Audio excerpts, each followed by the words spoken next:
Coming up on the Rockbridge Report, more homeowners lose their houses. We'll tell you why the area is experiencing this growing problem.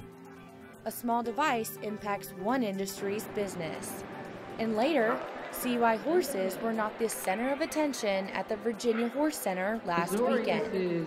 All this and more on the Rockbridge Report.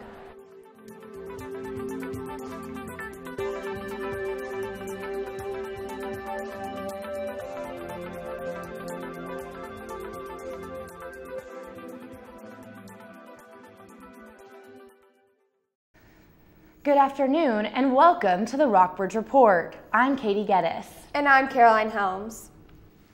Rockbridge County is planning for its budget for the 2010 fiscal year. The Board of Supervisors has proposed a 5% increase in the real estate tax rate to help balance the budget. The planned expenditures in the budget currently exceed the total, and the county hopes the revenue from the tax rate increase will cover the costs. Our taxpayers are state taxpayers also. But when it gets to the local level and we don't have a choice as to whether or not it can be funded or not, the Board of Supervisors truly doesn't have to say. They have no choice but to fund it. The state has mandated that the county pay for an insurance premium for law enforcement officers and mandatory health inspections for restaurants. The state has funded the insurance program for more than 30 years, and in the past, restaurants have paid for their own inspections. Citizens may comment on the proposed budget at the public hearing on April 20th.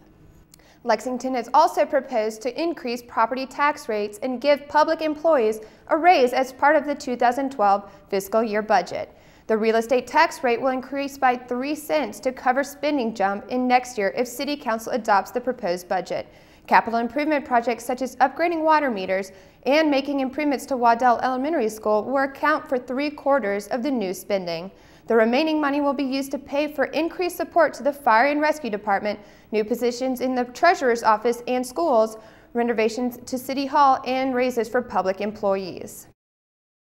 For the past couple of years, we haven't granted any pay increases, so nothing was but awarded. But this year, we feel that it's really important to provide at least some minimal type of pay increase for our employees.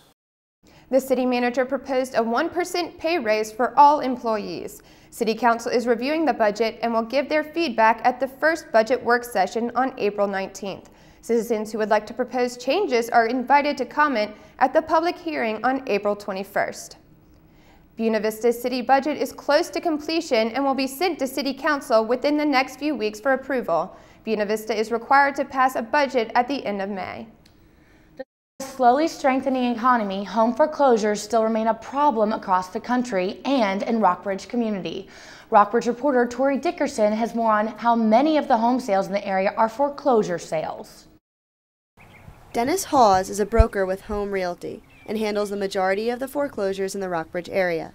He says he has seen a significant increase in the number of foreclosures in recent years. I've done this part of the business for 16 years. And I used to sell 6, 8, maybe not even 6 in some years, a year. Last year I sold somewhere around 38. Steve Greist, the Commissioner of Accounts for Rockbridge County and Lexington, reviews inventories and makes sure foreclosures are carried out correctly. He said the rise in foreclosures started around 2 years ago. We have seen 61 foreclosures in the last 7 months.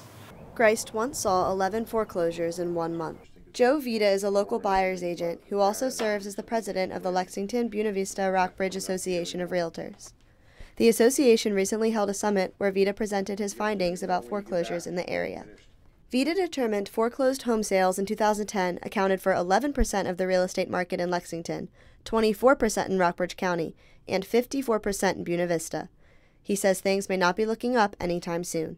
We haven't hit bottom yet on property values from what I can see. Reasons for foreclosure can include irresponsible refinancing, divorce, buyers purchasing a home they could not afford, inability to make payments, and unexpected medical costs. However, Hawes says recently job loss has been a cause for many foreclosures. Because of the economy, and that's one of the drags on the housing market picking up. Foreclosed homes often go on the market for much less than their original value. This ultimately causes the value of nearby homes for sale to drop as well. For the Rockbridge Report, I'm Tori Dickerson. Auctions of foreclosed homes take place at the courthouse. The bank has the opening bid, and if no one else bids, the lender becomes responsible for the property. The public auctions are advertised in the newspaper. The railroad crossing at the Factory Street intersection in Buena Vista will soon be safer for drivers. The Virginia Department of Transportation gave the city a grant to install short-arm guards and a signal at the crossing. The unguarded intersection has been a concern of the city and its drivers for many years. According to Buena Vista City Manager Tim Dudley, there have been a high number of near accidents at the site.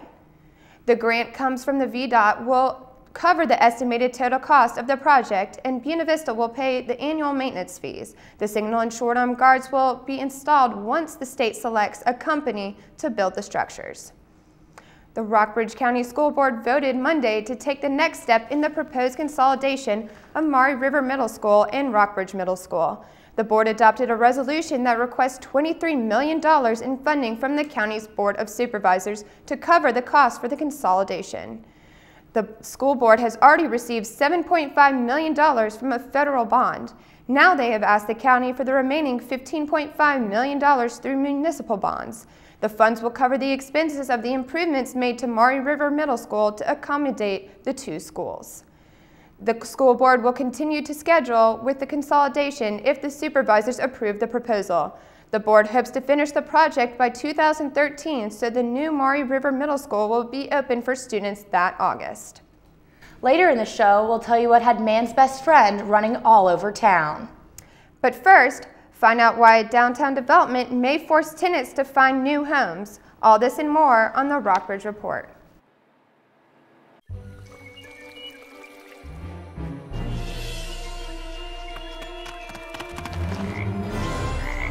Turn over this log. Yeah. Whoa! I like the big black ones. I like the brown wiggly ones. I like the green crunchy ones myself. Whoa. Get out and explore nature. There's surprises everywhere. Go to discovertheforest.org. Anyone up for dessert? The magical thing about using energy wisely is that anyone can do it. Turn off lights. Use energy-saving light bulbs. And turn off computers and game systems when not in use. Make a change and we can really fly. Grab a grown-up and go online to energy.gov/kids. Did you buy the flashlight and the batteries? Yes. Did you make sure we're not missing anything in the first aid kit? Yup. Did you go through the plan with the kids again? Yes. The more you prepare today, the more you'll be able to reduce the devastating effects of a tornado, an earthquake, a power outage, or any other disaster. Get a kit, make a plan, be informed. Visit ready.gov. Cotton balls. Duct tape. Spoon. Needle. Thread.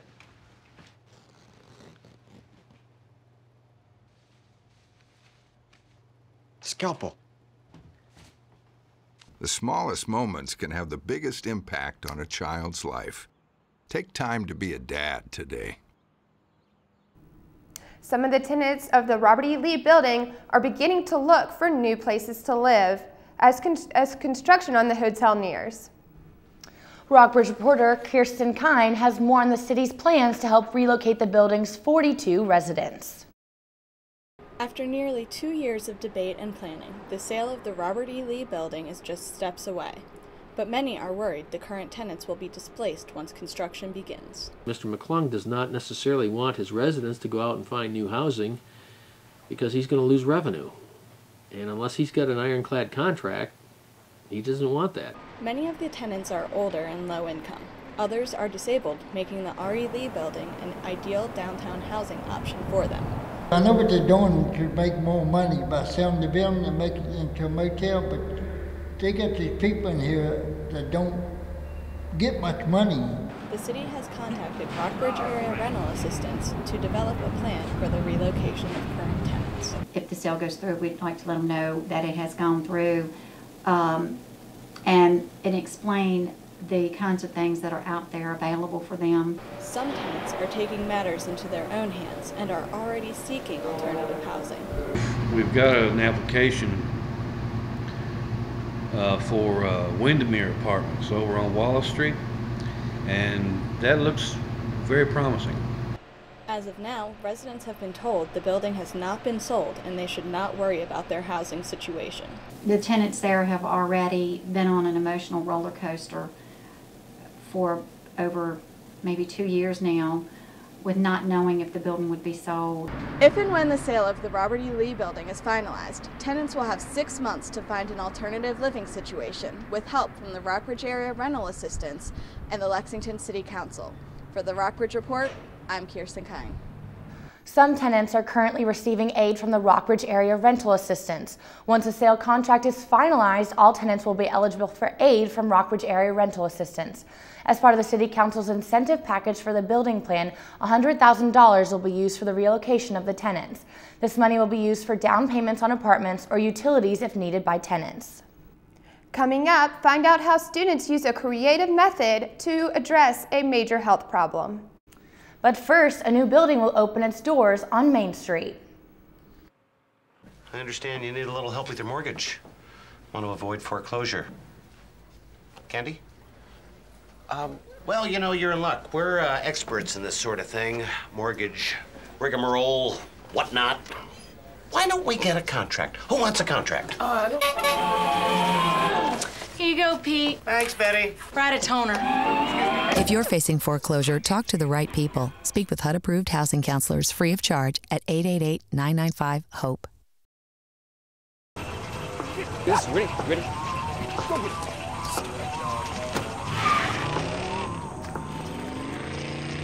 Oh, come on, Randy. Animal shelter, here I come. And no, I'm not crazy or emotionally damaged. That's a stereotype. I just belong to a total loser. I'm a good dog. So if you want a pet, adopt. And if you see Randy, tell him he dropped his wallet.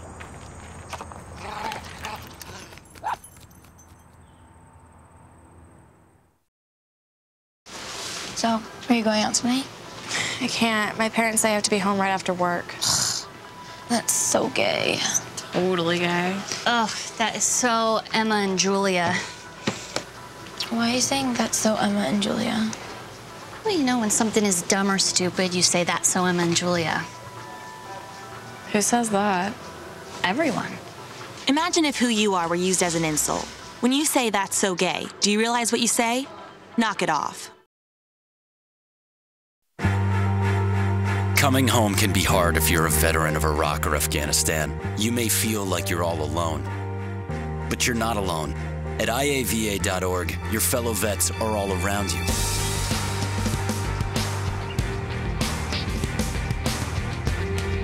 Join our free online community, get the resources you need, and connect to other vets who know where you're coming from. IAVA.org. We've got your back. Cornerstone Bank's new building has been under construction since last February. Rockbridge reporter Robert Gratton has more on the opening of the bank's new headquarters this Monday. Cornerstone's new building is 3 stories, with 2-tone brick and a balcony at the corner of Nelson and Main Streets. We're very excited about the opportunity to be downtown to serve our community from that location. Cornerstone Bank worked with the city to design a building suitable for downtown Lexington. Concern in the community that you wouldn't be able to see the church steeple from the next corner, so we set that corner of our building back and took advantage of the balcony. Cornerstone Bank is not entirely new to the area. The bank was founded by local businessmen in 2009 and has been headquartered in a double-wide trailer in the parking lot near the Don Tequila's restaurant. Cornerstone CEO David Greist has worked with the Bank of Rockbridge and served as an executive of the local BB&T. We probably serve over 2,000. Our customer base has been growing very nicely and we've been well received in the community. The building's construction was delayed because landscaping and a wall on the lot built by the city had to be removed. Now, the only concern City Manager John Ellistad has is traffic flow. We've always been somewhat concerned with the turns into that parking lot, that they might ball up traffic kind of in the middle of Lexington. I would say that's still a concern, and it's always probably going to be a concern, but that was certainly one of the trade-offs we made to allowing that building on that corner. Welcome a new permanent headquarters to a bank I'm hoping will be here for a long, long time. For the Rockbridge Report, I'm Robert Grattan. Cornerstone Bank will host an open house for Lexington residents as they open for business this Monday. Rockbridge Area Community Services sponsored a video contest last month to give students a chance to speak out against underage drinking. 36 students from local middle schools and high schools competed in the Voice Makes a Difference contest. 10 videos were submitted and 3 were chosen as the winners by a panel of judges. RACS funded the contest through a $10,000 grant provided by the Virginia Department of Alcoholic Beverages. According to the Center for Disease Control and Prevention, 28% of people between the ages of 12 and 20 drink alcohol. Last month, the state recognized 6 area schools for their efforts in teaching students to care about the environment. Enderley Heights Elementary School, Natural Bridge Elementary School, Central Elementary School, Murray River Middle School, Rockbridge Middle School, and Waddell Elementary School received the Virginia Naturally Schools honor. To earn this recognition, students must show an interest in preserving and learning about the area's environment. The awards honored schools participated in community service and took classes on how to be environmentally sound. The Virginia Naturally Schools program is the state's leading environmental awareness program. Each school received a plaque and a priority funding from the organization's grant program. When we come back, we'll tell you if spring weather is coming your way. But first, see how local businesses are trying to keep up with new technology.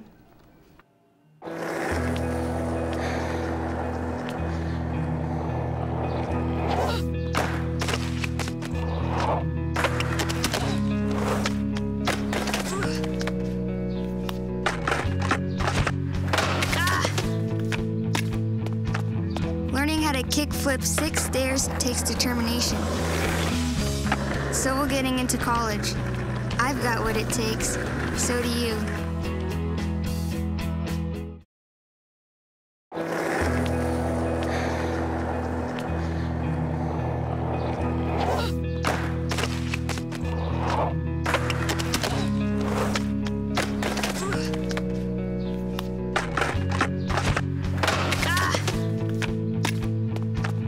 Learning how to kickflip 6 stairs takes determination. So will getting into college. I've got what it takes. So do you.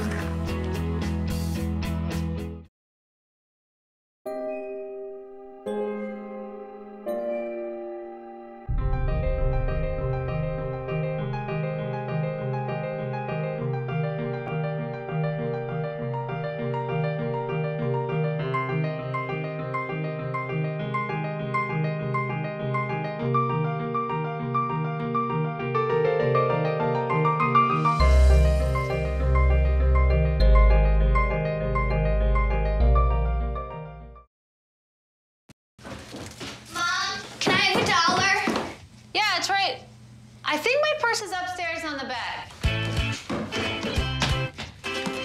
It's not here. Check the dining room. No. What about your sister's room? It's not there either. The upstairs closet? The downstairs closet? There are no more closets. Moms everywhere are finding ways to keep kids active and healthy. Get ideas, get involved, get going at letsmove.gov. Did you know that getting up and getting active for just 60 minutes a day is all it takes to help you get stronger, look better, and feel great? Or that fresh fruits and veggies aren't just healthier and crunchier, they can taste better too? Eating better and getting more active is easier than you think. Yeah! Keep watching for some fun and easy ways to discover the magic of healthy living in your life. America. Let's get healthy together!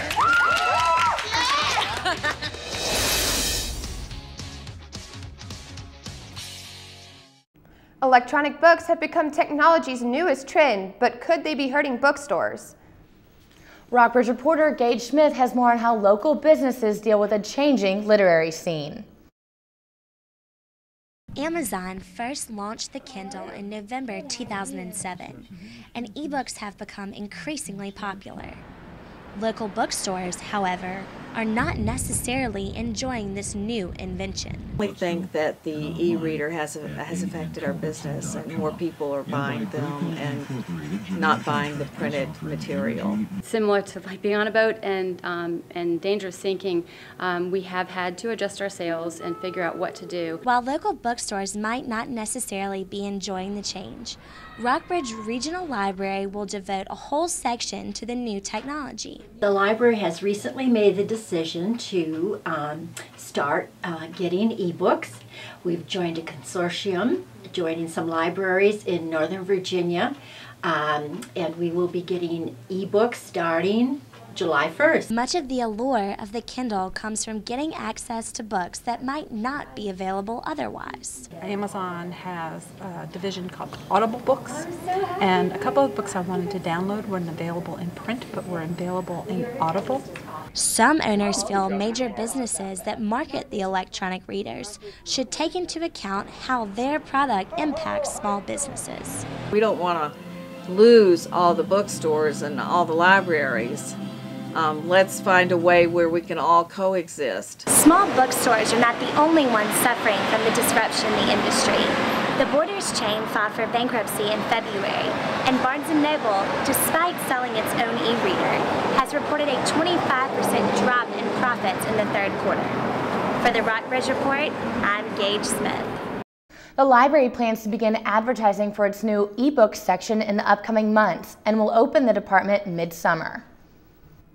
An American elm in Lexington's Brubaker Field is the latest tree to die of Dutch elm disease, but Lexington has established a plan to replace aging and sick trees. In 2003, the city enacted an ordinance to create a tree board and part-time city arborist position. A 2009 study found that 44% of Lexington is under shade. The tree board has set a goal to increase that to 47% within the next 30 years. City arborist Betty Beazall says the system is important for maintaining the city's foliage and agricultural heritage. Lexington is already recognized as an Arbor Day Foundation tree city for the work it has done with tree education. Warmer weather is on its way, but be prepared for rain at the start of the weekend. Carry your umbrellas tomorrow. Thunderstorms are expected throughout the day with a high of 67 and a low of 51. Saturday will bring scattered showers with a high of 63 and a low of 57. Sunday will be warmer with partly cloudy skies and a high of 82. The low is expected to drop to 61. Scattered thunderstorms return on Monday with a high of 79 and a low of 52. And Tuesday will bring milder temperatures and partly cloudy skies. The high will be 68 and the low will sink to 48. Later in the show, stay tuned for the on-record portion of the Rockbridge Report. But first, see what event brought more than 1,000 visitors to the area. Did you buy the flashlight and the batteries? Yes. Did you make sure we're not missing anything in the first aid kit? Yep. Did you go through the plan with the kids again? Yes. The more you prepare today, the more you'll be able to reduce the devastating effects of a tornado, an earthquake, a power outage, or any other disaster. Get a kit, make a plan, be informed. Visit ready.gov. I understand you need a little help with your mortgage. Want to avoid foreclosure. Candy? Well, you know, you're in luck. We're experts in this sort of thing. Mortgage, rigmarole, whatnot. Why don't we get a contract? Who wants a contract? Here you go, Pete. Thanks, Betty. Write a toner. If you're facing foreclosure, talk to the right people. Speak with HUD-approved housing counselors free of charge at 888-995-HOPE. So, are you going out tonight? I can't. My parents say I have to be home right after work. That's so gay. Totally gay. Ugh, that is so Emma and Julia. Why are you saying that's so Emma and Julia? Well, you know, when something is dumb or stupid, you say that's so Emma and Julia. Who says that? Everyone. Imagine if who you are were used as an insult. When you say that's so gay, do you realize what you say? Knock it off.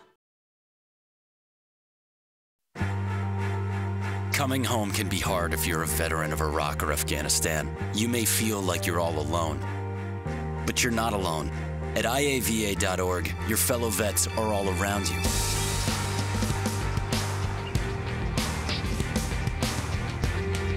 Join our free online community, get the resources you need, and connect to other vets who know where you're coming from. IAVA.org. We've got your back. So, are you going out tonight? I can't. My parents say I have to be home right after work. That's so gay. Totally gay. Ugh, that is so Emma and Julia. Why are you saying that's so Emma and Julia? Well, you know, when something is dumb or stupid, you say that's so Emma and Julia. Who says that? Everyone. Imagine if who you are were used as an insult. When you say that's so gay, do you realize what you say? Knock it off. I understand you need a little help with your mortgage. Want to avoid foreclosure. Candy? Well, you know, you're in luck. We're experts in this sort of thing. Mortgage, rigmarole, whatnot. Why don't we get a contract? Who wants a contract? Here you go, Pete. Thanks, Betty. Write a toner. If you're facing foreclosure, talk to the right people. Speak with HUD-approved housing counselors free of charge at 888-995-HOPE. The Virginia Horse Center played host to the 15th Annual American Kennel Club National Agility Championship for the first time this past weekend. Rockbridge reporter Tyler Tokarczyk has more on the competition that brought dogs from as far away as Alaska to Rockbridge County. More than 1,100 dogs competed this weekend, running through tunnels, jumping through hoops, navigating seesaws, and weaving through poles at speeds up to 6 yards per second. And so they have to be in extremely good physical condition to do it. The handlers have to run to keep up with them. Most of the handlers began competing in dog obedience before transitioning to the faster-paced agility competitions. It's a different type of challenge for handler and dog. I started doing it, and he's my third generation that has competed at the Nationals. A successful agility dog combines intelligence with athleticism. The dogs must closely follow their handlers' instructions because they are not allowed practice runs, and each round of competition involves a new course. The obstacle training for a dog is very easy. They learn the tunnel and the jumps because they're athletic and it's very easy for them to do. The hard part is the obedient part, where they learn that they have to come around a jump and not go forward into an obstacle that's in front of them just because it's there. That's the hard part. Through the hundreds of hours of training and competing, the handlers form a special bond with their dogs. I would tell anybody that likes dogs that if they want to do something fun with their dogs, this is it, because the dogs love it. They love it. For the Rockbridge Report, I'm Tyler Tokarczyk. The winning dog gets a commemorative jump bar and the title of National Agility Champion. More than 1,000 handlers filled area hotels, local shops, and restaurants, boosting the local economy. Well, that's all we have for you today.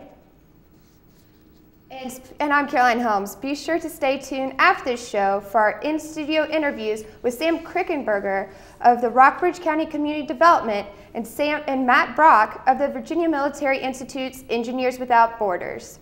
And don't forget to check us out online at rockbridgereport.wlu.edu. I'm Katie Geddes. Good night.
I remember how much you said you liked wine.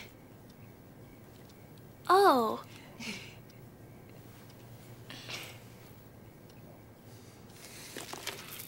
You don't have to be perfect to be a perfect parent. There are thousands of teens in foster care who would love to put up with you.